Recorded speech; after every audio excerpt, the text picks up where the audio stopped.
Hola, muy buenos días. Arrancamos el tercer episodio del Lex Paraguaya TV.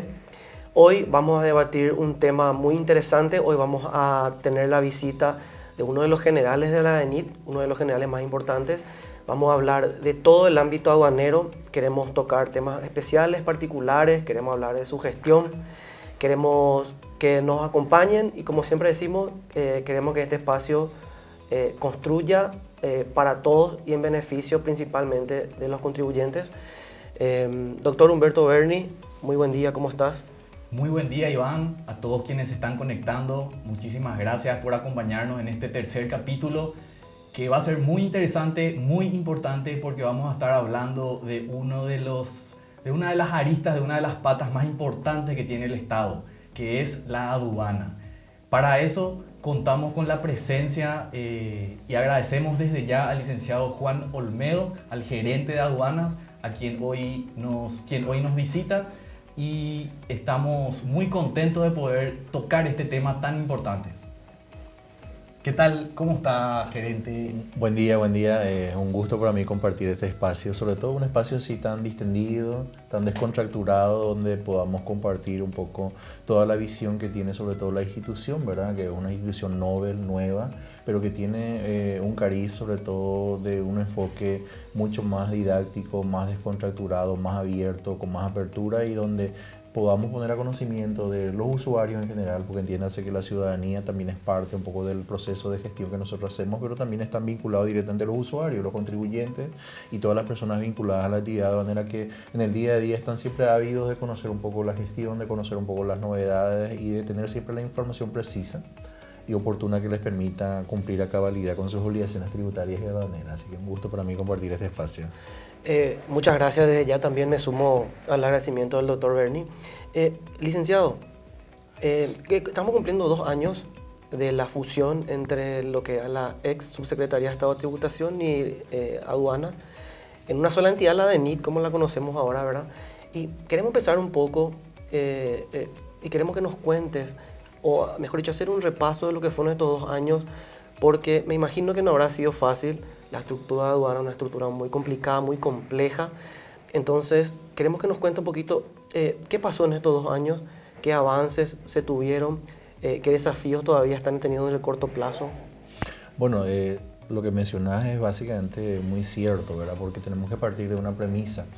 Lo que era institucionalmente la SED era un rol misional muy diferente a lo que misionalmente también era el rol de la aduana, ¿verdad? Entonces lo que se hizo con la conformación de la ADENIT fue juntar 2 roles misionales muy diferentes, con características y sobre todo con universos de usuarios, de contribuyentes, de afectados muy diferentes, con modalidades de trabajo diferentes. Entonces fue un desafío muy grande, pero yo creo que fue muy enriquecedor, o sea, respetando las diferencias misionales que cada uno de ellos tienen, ¿verdad? Entonces lo que hicimos fue, yo siempre pongo en contexto un poco 2 realidades. Si hablamos desde el punto de vista de impuestos internos, estamos hablando de prevenir los incendios. ¿Por qué? Porque uno tiene una previsibilidad ya de que su declaración de IVA tiene que presentar en tal fecha, que tiene que hacer la factura, que una vez que haga la factura tiene que transcribir eso en un libro, que transcrito en el libro tiene que presentar una declaración jurada y que ya sabe ya que el 8 de cada mes tiene que pagar su IVA o en marzo del siguiente año tiene que pagar su IRP. O sea, hay una cierta previsibilidad. Entonces hay un universo más o menos ya mecanizado y estructurado. Sin embargo, en la aduana no es una prevención de incendios, sino es apagar el incendio todos los días.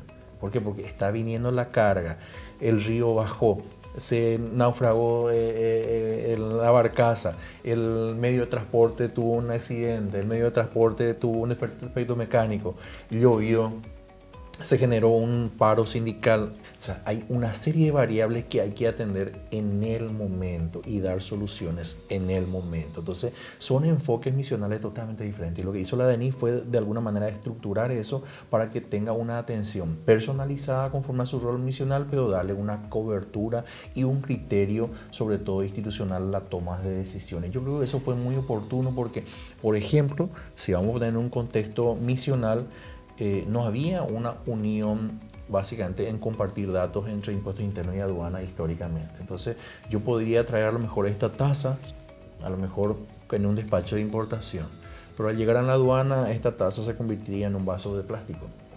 Yo pagaba impuestos como vaso de plástico. finalmente ese vaso de plástico documental llegaba en el depósito tuyo, ¿verdad? Y se vendía a lo mejor como la taza que es. Ese vaso de plástico se compraba a lo mejor a 1.000 en la aduana supuestamente y se pagaba impuestos sobre 1.000, pero finalmente vos vendías en tu local comercial como una taza cerámica a 10.000. Pero vos pagabas impuestos internos sobre 10.000, entonces como no tenías forma de justificar la diferencia de costo que vos tenías, porque vos compraste a 1.000 supuestamente en la aduana, tenías 9.000 más de impuestos que pagar sobre una ganancia presunta de 9.000. Entonces ahí aparecía la famosa factura falsa para calzar contablemente entonces una estructura de costo irreal. ¿Por qué surgía eso y por qué había todas esas variables de inconsistencia en el ámbito comercial interno del Paraguay? Porque no había una trazabilidad de las operaciones. Entonces, ¿por qué crecieron las recaudaciones? Si no aumentaron impuestos, no aumentaron bases imponibles, no se crearon nuevos impuestos.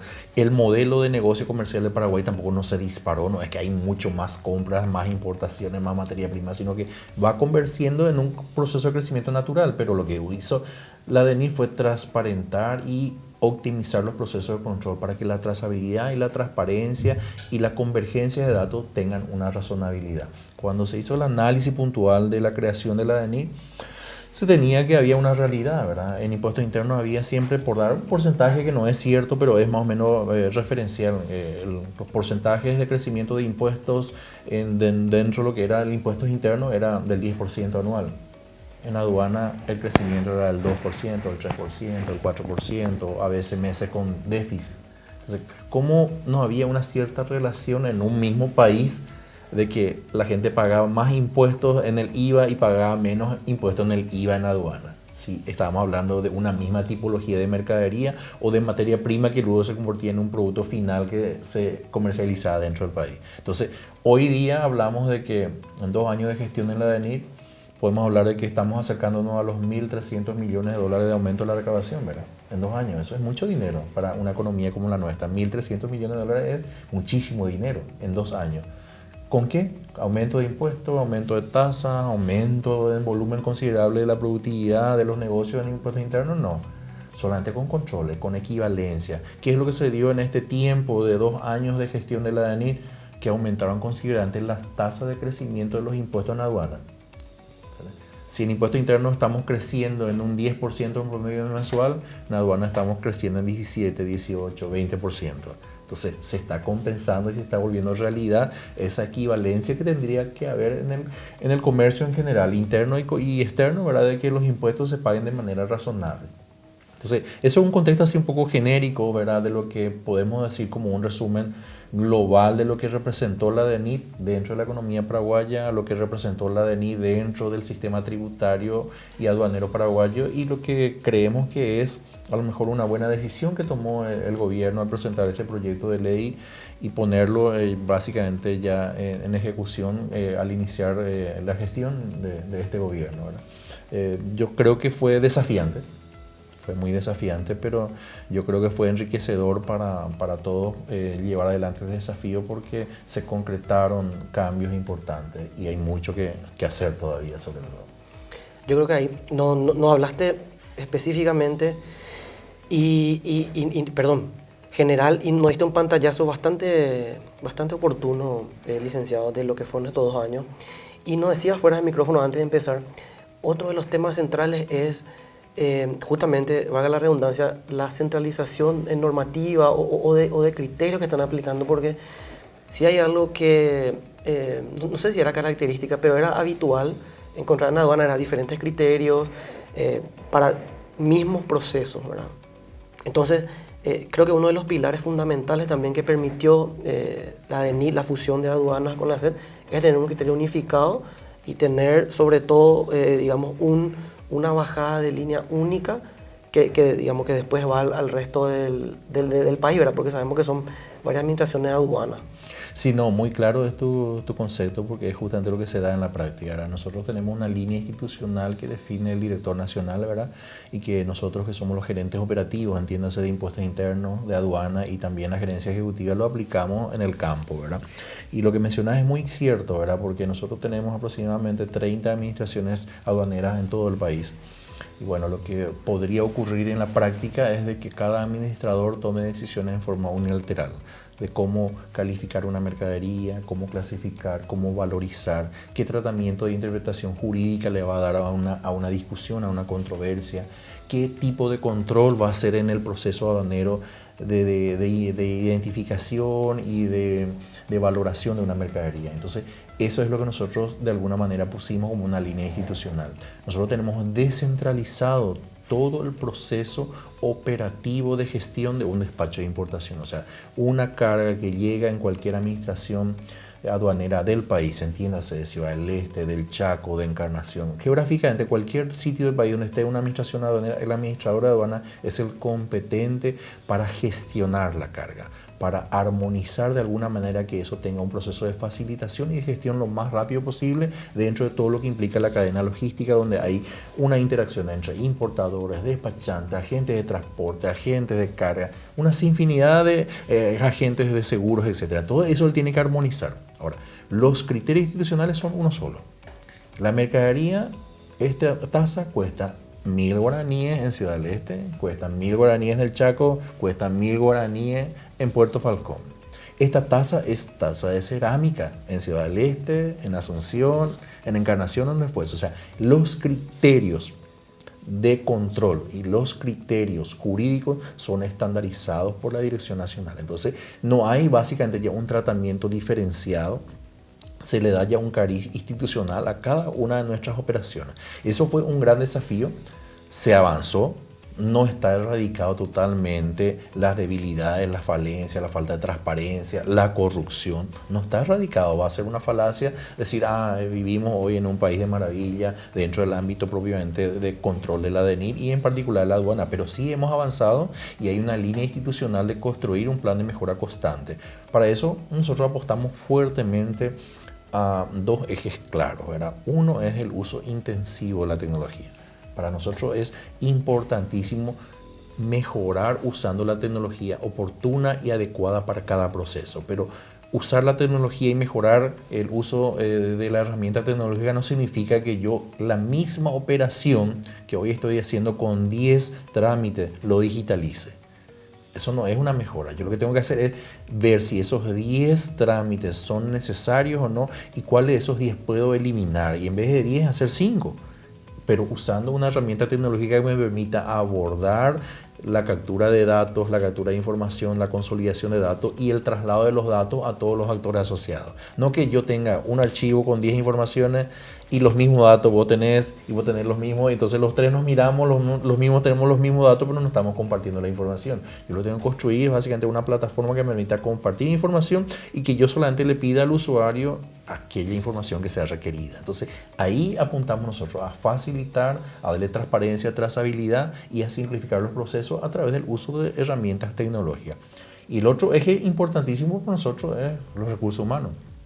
O sea, la capacitación constante y el perfilamiento de una carrera administrativa que sea sobre todo por meritocracia para nosotros es de vital importancia. Yo creo que en ese sentido la Presidencia de la República ha apoyado mucho a la DENIT al descomprimir un poco la presión política que siempre se tiene sobre las instituciones públicas. Entonces, ese cariz yo creo que es importante mencionar porque fue de fundamental importancia para la DENIT para que pueda trascender con cierta libertad en su toma de decisiones en estos 2 años, ¿verdad? Al descomprimir un poco el enfoque político que podían tener encima las instituciones, hizo de que el funcionario se sienta consolidado, descontracturado y de alguna manera despreocupado del factor externo y se enfocó directamente a cumplir su rol misional como corresponde sin temor a lo que pueda ocurrir, ¿verdad? Entonces eso es creo que es determinante y esos 2 factores yo creo que son determinantes, recursos humanos y tecnología como factores clave para que nosotros hagamos un proceso de cambio, ¿verdad?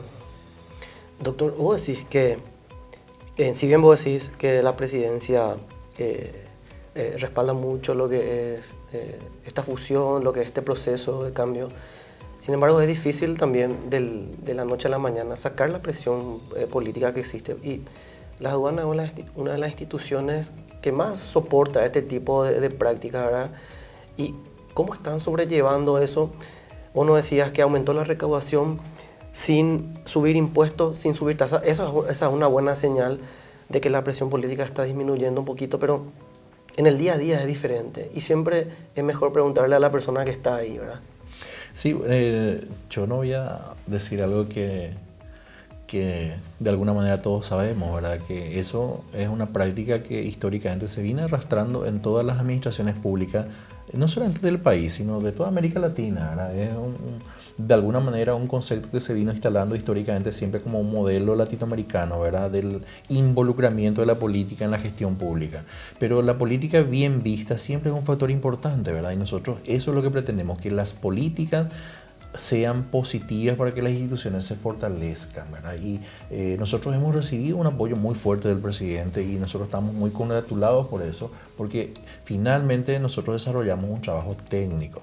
O sea, nuestro trabajo es un trabajo técnico. La DENI desarrolla un trabajo técnico basado en el cumplimiento y en la aplicación de normas. Y esas normas tributarias de aduanera tienen de alguna manera un proceso técnico de determinación, de liquidación, de valorización, de verificación que requieren un conocimiento técnico, no es un trabajo administrativo. Entonces el técnico tiene que sentirse respaldado de que lo que él juzgue y lo que él determine va a ser de alguna manera respetado y no va a ser coaccionado a cambiar su criterio. Entonces eso es construir institucionalidad, porque no va a depender ya de que el director nacional de turno o el gerente de turno venga y establezca una línea de trabajo. La línea de trabajo tiene que estar establecido ya en los procesos y en los procedimientos y tiene que ser de cumplimiento rutinario, ¿verdad? Yo creo que eso es lo que necesitamos, sobre todo como país, darle mayor fortaleza a las instituciones, que la institucionalidad prime ante la gestión de las personas, que la persona venga y encuentre básicamente un esquema de trabajo y le dé continuidad y una expertise de mejora ya al futuro, ¿verdad? Yo confío en que estamos avanzando en eso. No fue fácil porque es una cuestión cultural. Entonces, la cuestión cultural está arraigada no solamente a la persona de afuera, sino también al funcionario de adentro. El funcionario de adentro también estaba culturalmente de alguna manera enfocado a ese tipo de gestión. Entonces es cambiar un poco cultura, modelo de trabajo y darle confianza al equipo de que él vale por su trabajo, no por el entorno externo. Yo creo que ahí el factor humano que vos mencionabas como primer punto, como segundo punto, dijiste la tecnología, el factor humano es clave ahí, licenciado, porque las personas son las que toman las decisiones y al fin y al cabo las decisiones son las que importan, ¿verdad? Pero cambiando drásticamente de tema, ¿verdad? Yéndonos a un tema un poquito más positivo ya, ¿verdad? Estamos hablando con el doctor Berni sobre lo que es este tema del rally y ahí el factor humano otra vez es clave. ¿Cómo están los trabajos ahí? Queremos que nos cuente un poquito, doctor. Vos me decías, increíble cómo se está moviendo la DENIT por el rally. No tenemos ni tiempo para leer los diarios, nos dijiste, ¿verdad? Sí, no, realmente hay que tener en cuenta que, quieras o no, dentro de cualquier país, los impuestos tienen un efecto transversal en toda la ciudadanía, en cualquier operación que uno haga, pagando o no pagando impuestos. O sea, vamos a irnos a un concepto básico, ¿verdad? Todas estas actividades que se dieron últimamente en el país, a lo mejor no generan impuestos. O sea, yo como institución, como DENI, no voy a recaudar más impuestos porque vino el rally o porque vino los Juegos Panamericanos Junior en Paraguay, porque todas esas actividades están exentas de impuestos. Pero finalmente el enfoque comercial que le da ese tipo de actividad al país es de vital importancia, porque tiene un factor comercial muy fuerte, porque genera un aumento en la productividad, en la prestación de servicios, que sí finalmente tiene un efecto multiplicador, porque ahí a lo mejor se paga impuestos, ¿verdad? Pero yo tengo que generar el contexto y las condiciones necesarias para que la facilitación permita que todo transcurra con normalidad. Nosotros hemos hecho bastante esfuerzo, yo creo que no solamente la DENI, sino todas las instituciones del país que colaboraron de alguna manera en todas estas actividades están muy comprometidas porque nosotros creemos que como país tenemos tenemos grandes fortalezas para llevar adelante este tipo de eventos. Yo creo que más nos sometía a lo mejor el miedo, que creíamos que no podíamos, y yo creo que sí podemos, ¿verdad? Y está hartamente demostrado, primero con los Juegos Odesur, ¿verdad? Que fue bastante exitoso. Este domingo acabó los Juegos Panamericanos y ahora estamos enfrascados en llevar adelante todo lo que es la gestión necesaria para que el rally sea exitoso. ¿Eso qué implicó para nosotros como institución en particular? Implicó hacer todo un relevamiento básicamente del contexto que implicaba esas actividades. por ejemplo, en la aduana, qué tipo de productos iba a ingresar, qué tipo de personas iba a ingresar, cuál es la característica de esos bienes que iban a ingresar, si esos bienes se iban a consumir en el país o esos bienes solamente iban a ingresar para ser utilizados y después iban a salir otra vez del país. Entonces, cada una de esas características de las operaciones implica un régimen aduanero diferente. O sea, un producto que se va a consumir es un régimen aduanero de consumo. El producto yo tengo que definir qué cantidad entra, tengo que identificar cuánto se consumió, entonces para dar de baja ese saldo y no pagarle impuestos o cobrarle impuestos sobre eso. Y el saldo que quedó, bueno, permitirle otra vez salir del país para ser utilizado a lo mejor con otro evento.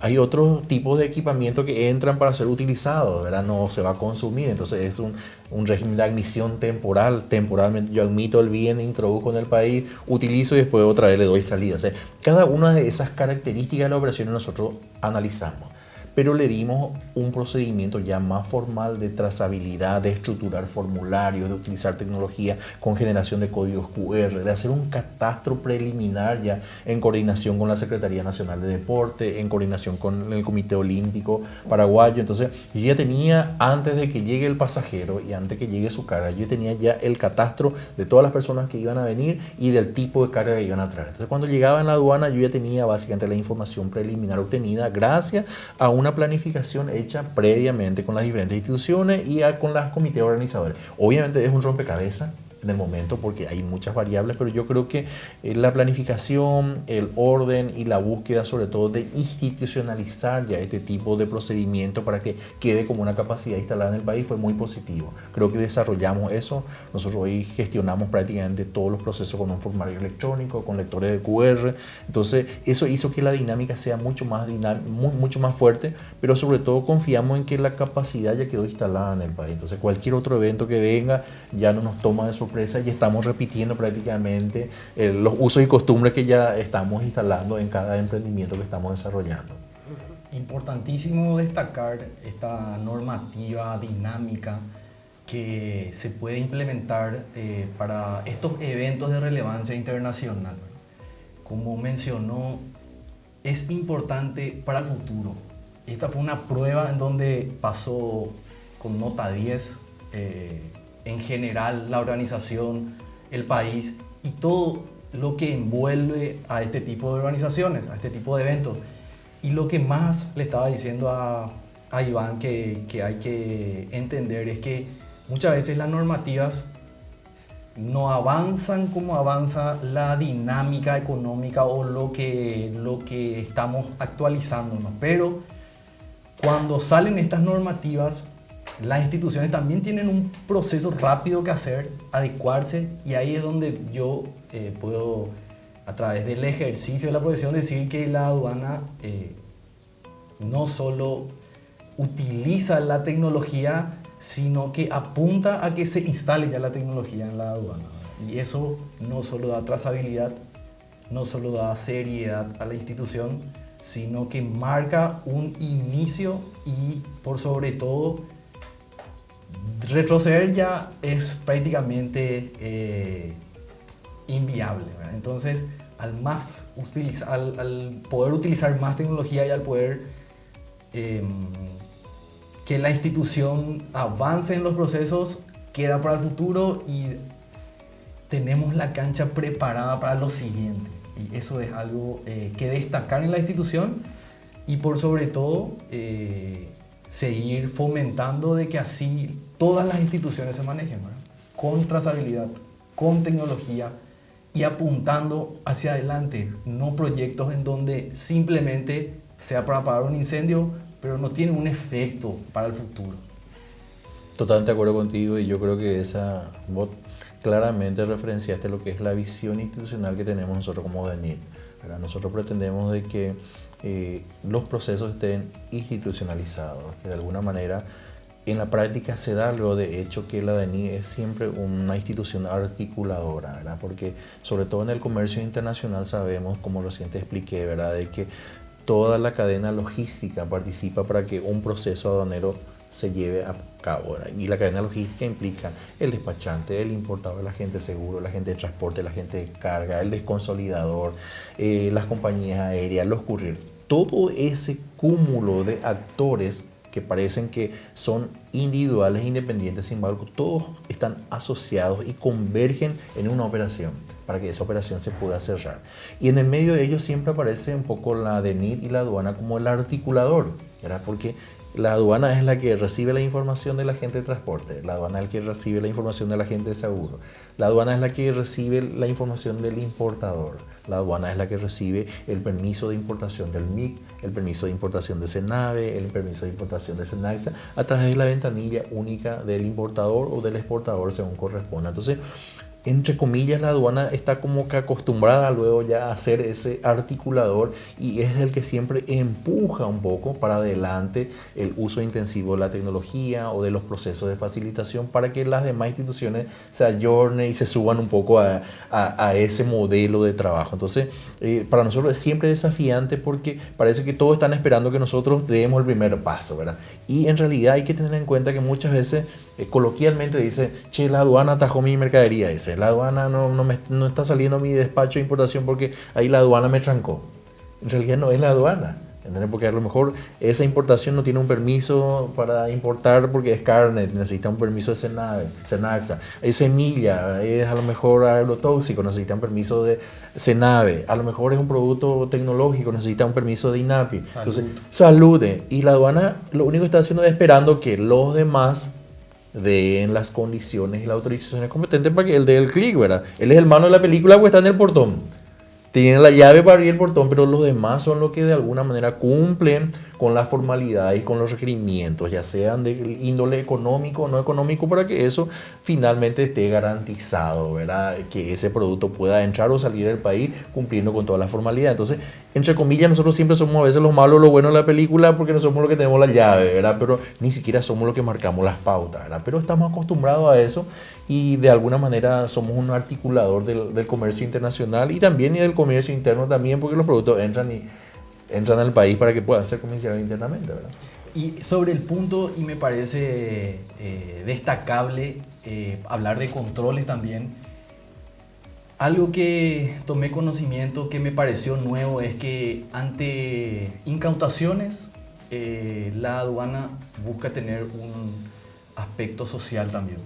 Si podés comentarnos cuál es institucionalmente lo que están implementando cuando incautan estas mercaderías. Bueno, ahí primero hay que hacer hincapié en un factor clave, ¿verdad? Desde que se estableció la DENIT, uno de los ejes claves para el gobierno fue el combate contra el flagelo del contrabando, ¿verdad? Porque no hay que darle solamente un contexto tributario aduanero a eso, porque eso también tiene un componente social, un componente económico, un componente productivo muy importante para el país. Entonces el gobierno tomó como un eje fundamental encomendarle a la DENIT de que el contrabando tenía que ser combatido con la mayor eficiencia y eficacia posible. ¿Y qué hizo la DENIT? Lo que estableció fue un plan anual de lucha contra el contrabando. O sea, no es que la DENIT sale en la calle y controla el contrabando por una iniciativa institucional o personal, sino nosotros tenemos un plan de trabajo. Ese plan de trabajo implica ya que anualmente nosotros establecemos presupuesto, establecemos logística, establecemos horas hombre, establecemos estrategias de control y de investigación para combatir ese flagelo. ¿Por qué? Porque yo el contrabando lo tengo que combatir conforme a una planificación y a una investigación, porque no es lo mismo combatir el contrabando en agosto, septiembre, octubre del 2023, cuando yo tenía un contexto comercial diferente. ¿Por qué? Porque el tipo de cambio en Argentina era diferente, las mercaderías tenían un precio diferente en la frontera con Argentina, entonces el contrabando era mucho más rentable de alguna manera desde el punto de vista comercial en la frontera con Argentina.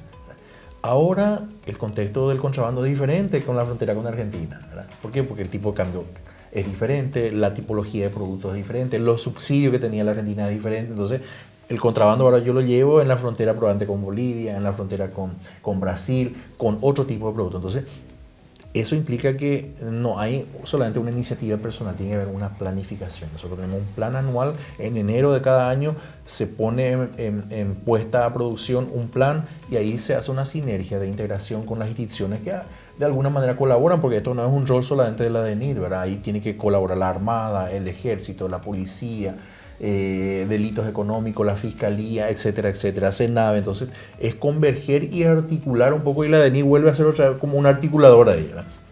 Ahora, yendo un poco al punto de lo que mencionas, Tenemos que tener en cuenta también que el contrabando tiene un gran componente social, ¿verdad? O sea, nosotros lo que hacemos es que la ciudadanía pueda comprometerse y entender de que este es básicamente una lucha de todos, ¿verdad?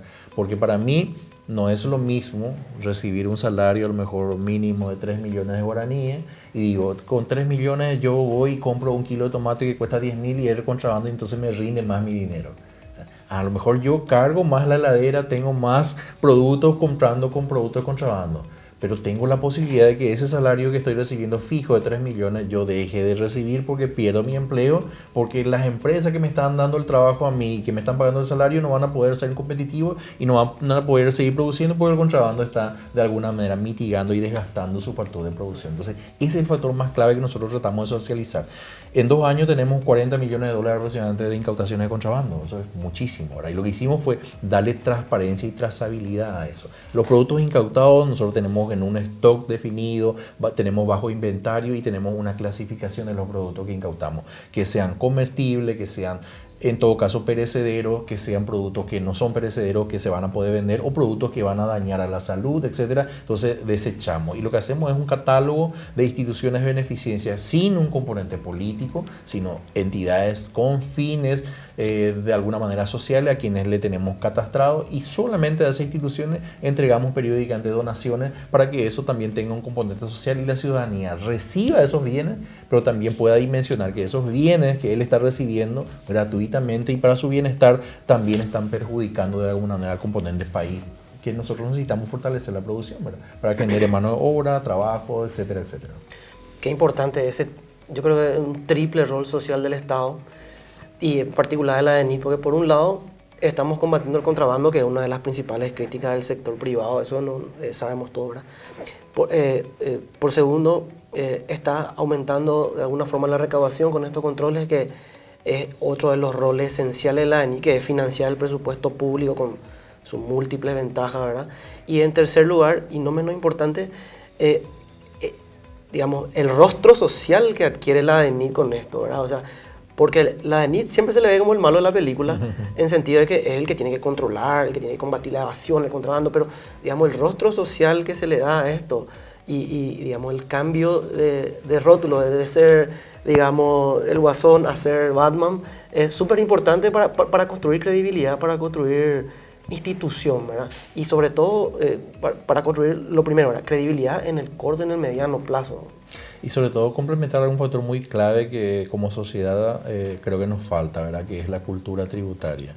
O sea, nosotros lo que queremos es construir conocimiento, ¿verdad? Que la persona asocie que pagar impuestos es un compromiso de todo, pero controlar también de que todos controlemos que no entre el contrabando es un compromiso de todo, porque eso genera una cultura y esa cultura es lo que va a llevar al proceso de cambio real, ¿verdad? Y yo creo que eso es lo más importante que nosotros estamos haciendo, capacitar, generar una conciencia ciudadana de que finalmente a lo mejor pagar impuestos es más barato que caer en la informalidad, en la corrupción y en la falta de transparencia.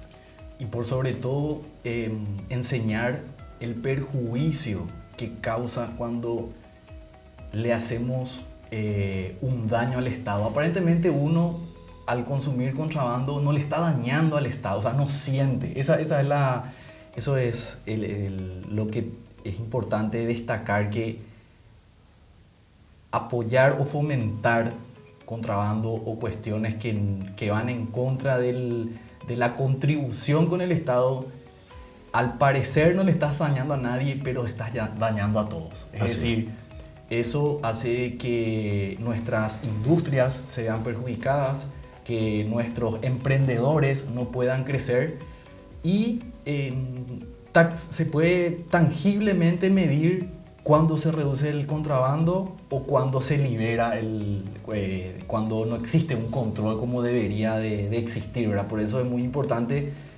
explicar el mal que se causa al apoyar el contrabando.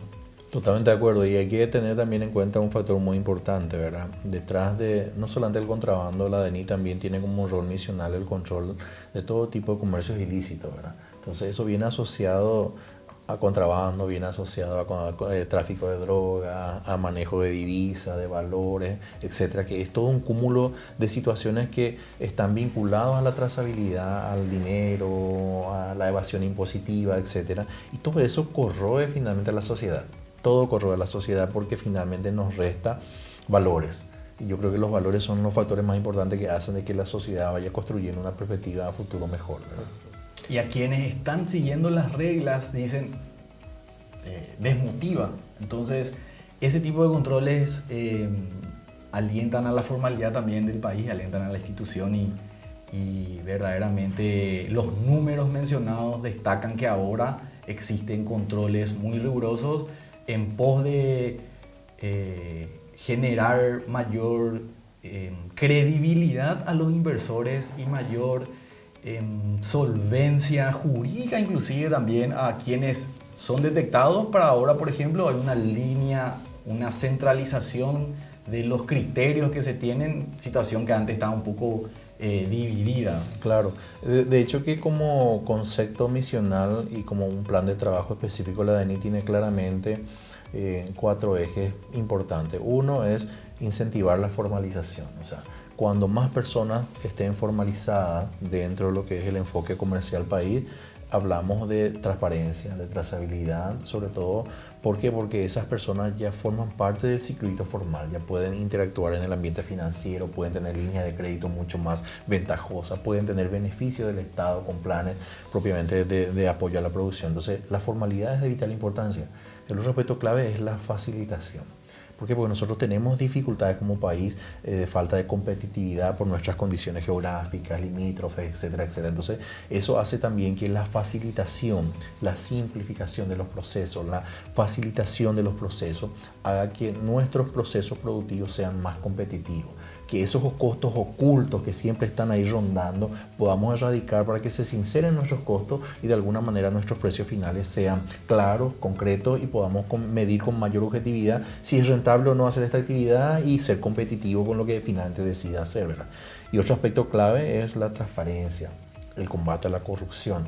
Yo creo que hubo señales claras de que nosotros hemos dado una línea de trabajo a los funcionarios, así como hemos apoyado a los funcionarios que hicieron bien su trabajo o lo hemos defendido ante cualquier instancia, ya sea política, jurisdiccional, también hemos hecho señales claras de denuncia a la Fiscalía, de acompañar procedimientos de entregas vigiladas, de hacer controles y de hacer denuncias concretas contra nuestros propios funcionarios que de alguna manera no cumplieron con las líneas de trabajo. Yo creo que eso también es importante señalar porque nosotros queremos de que el concepto, sobre todo cultural, de trabajo transparente, eficiente y enfocado a una satisfacción al usuario sea nuestro norte, ¿verdad?, como institución.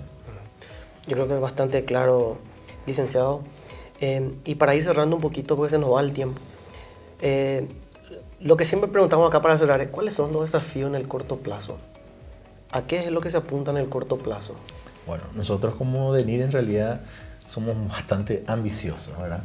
Nosotros acabamos de concretar un préstamo del Banco Mundial en donde vamos a recibir un financiamiento para llevar adelante un proceso de reingeniería total de los sistemas, sobre todo aduaneros, ¿verdad? Yo le pongo en contexto, ¿verdad?, que por ejemplo los procesos jurídicos sumariales de controversia entre yo quiero que vos pagues 1.000 y vos me decís no, yo tengo que pagar 500, nomás, entonces hay una discusión jurídica ahí en donde yo pongo mis criterios sobre la mesa y usted pone sus criterios sobre la mesa y se arma una discusión. Son procesos jurídicos, jurisdiccionales. Todos esos procesos hoy son manuales, en papeles, ¿verdad? No hay un sistema. Nosotros hacemos las auditorías en impuestos internos. Las auditorías en impuestos internos, ustedes son contribuyentes a lo mejor de IVA, de IRP. ¿Alguna vez recibieron la visita de un auditor? Nunca. Todos esos procesos están ya totalmente desfasados. Se lleva a la institución. En aduana es diferente. En la aduana. La aduana, que es parte de la DENIT, el proceso aduanero de control y de auditoría sigue siendo en papel. Entonces, En la aduana yo tengo dos procesos críticos, los procesos de auditoría y los procesos sumariales que yo tengo que digitalizar. Entonces, dentro de eso está como un eje estratégico en el mediano y largo plazo, que como hito dentro de los programas de este préstamo que obtuvo la DENI es desarrollar la digitalización de esos procesos. Expediente judicial. Expediente judicial, transparentarlo y llevarlo a la DENI. Expedientes de controles de auditoría que se hacen en impuestos internos, trasladar ese mismo enfoque de digitalización en los procesos de control aduanero. Y por debajo está lo que yo les mencioné. Yo tengo 20 trámites que hago y esos 20 trámites me implican 100 pasos. Yo necesito hacer los 20 trámites, pero en 10 pasos, en 15 pasos. Digitalizar, cruzar información. Que la información que vos tenés ya me transmitas a mí electrónicamente, no que te vuelva a pedir a vos y a vos los mismos trámites, los mismos documentos. Entonces nosotros vamos a hacer una reingeniería total de todos los procesos aduaneros. Entiéndase, de todos los regímenes aduaneros. Reconstruir básicamente en la práctica cómo se hace un proceso de importación de un determinado producto, de un determinado régimen, de maquila, de zona franca, de impuestos al consumo, de impuestos básicamente al que no están grabados por alguna excepción tributaria. Cada uno de esos regímenes vamos a ir hilvanando de vuelta cómo se desarrolla en la práctica, cuáles son los documentos relevantes, los procesos relevantes, y eso digitalizar, convertir un proceso mucho más ágil, transparente y sobre todo que tenga trazabilidad, que yo sepa lo que está pasando, que tenga un monitor de control que me permita a mí hilvanar básicamente el comportamiento del negocio, tener una matriz del negocio que me permita manejar riesgo y potencialmente tener predecibilidad de lo que va a suceder para que yo pueda tener la capacidad de reaccionar. Tengo una bajante del río, ¿verdad? ¿Cómo llega la mercadería? Yo tengo que tener la predecibilidad para tomar contingencia, prever puertos de contingencia, reducir costos en la cadena logística para que sea competitivo los precios. Ese manejo del negocio es lo que nosotros necesitamos y vamos a trabajar fuertemente en ese desafío de digitalizar eso y permitir un tablero de control del negocio que nos permita prestar un servicio mucho más eficiente. Excelente, licenciado. Doctor Humberto Berni, te quiero pedir también una reflexión final un poco de lo conversado hoy. Bueno, creo que este capítulo nos enriqueció de sobremanera. Este tema da para hablar mucho más, inclusive de forma extendida en un asado la próxima. Le agradezco muchísimo al licenciado Juan Olmedo por su presencia. Espero que tanto ustedes como quienes se conecten próximamente aprovechen al máximo, porque es importante tocar temas de relevancia, temas importantes que nos afectan a todos, y en caso de no apuntar a este tipo de situaciones, nos estamos perdiendo de cosas importantes que están sucediendo en nuestro país. Muy bien, doctor. Agradeciendo también nuevamente al licenciado Juan Olmedo, el gerente general de aduana. Nos despedimos y, como siempre decimos, este espacio es para construir. Así que nos veremos oportunamente en el cuarto capítulo, donde vamos a tocar más temas de interés de la DENIT. Así que, por favor, síganos, sigan nuestra cuenta en redes sociales y en breve tendremos más novedades. Muchas gracias.